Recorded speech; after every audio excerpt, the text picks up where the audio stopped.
घरची कामं आवरून आल्यावर हे बघा एवढा ऊस तोडलाय. कानी पडलेला ऊस होता ती सध्या ही आता निमा तोडायचा झालाय. बघू शकता अजून निमा तोडायचा राहिलाय.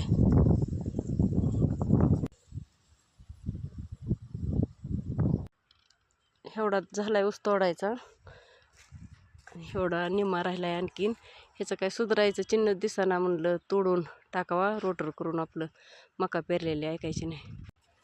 हे बघा मंडळी, ह्या आंब्याच्या झाडाला असा हे डिंक्या रोग झालाय, त्यामुळं हे आपल्याला फटं वाळायला लागले. तर एवढं फटं येतं ती वाळायला लागलेत, म्हणून आम्ही मेडिकलवाल्याला विचारून हे बघा ही बाटली सोडा, म्हणजे जिथं जिथं हे असं डिंक झालाय, डिंक आलाय, ती औषध सोडा म्हणलेत. हे बघा ही अशी बोळं झाले, त्याला बारीक बारीक बोळं येतं आणि हे असा डिंक आलाय.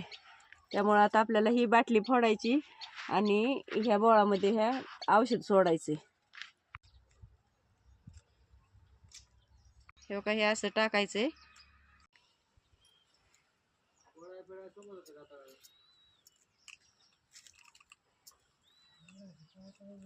हे बघा किती आंब्याला मोहर आलाय आणि हे किती छान गजबजून गेलाय नुसता.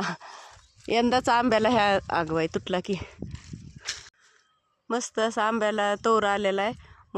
मोहरून गेले नुसतं हे झाड चौकून. यंदाच आलंय ह्याला मोहर. हे बघा हे अशा आंब्याचे फटे वाळायला लागलेत. काय कसला आजार आहे काय माहिती. हो काय सगळा डिंकच झालाय.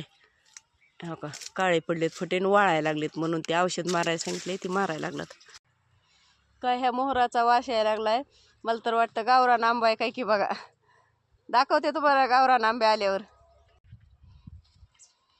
किती छान वास यायला लागलाय. मला तर वाटतं गावरान आंबा आहे काय की, कुया खाऊन टाकलेला आंबा आहे. हे शेडपशी कसा आहे, गावरान आहे का सरकारी, पण आंबे आल्यावर दाखवते. बाय.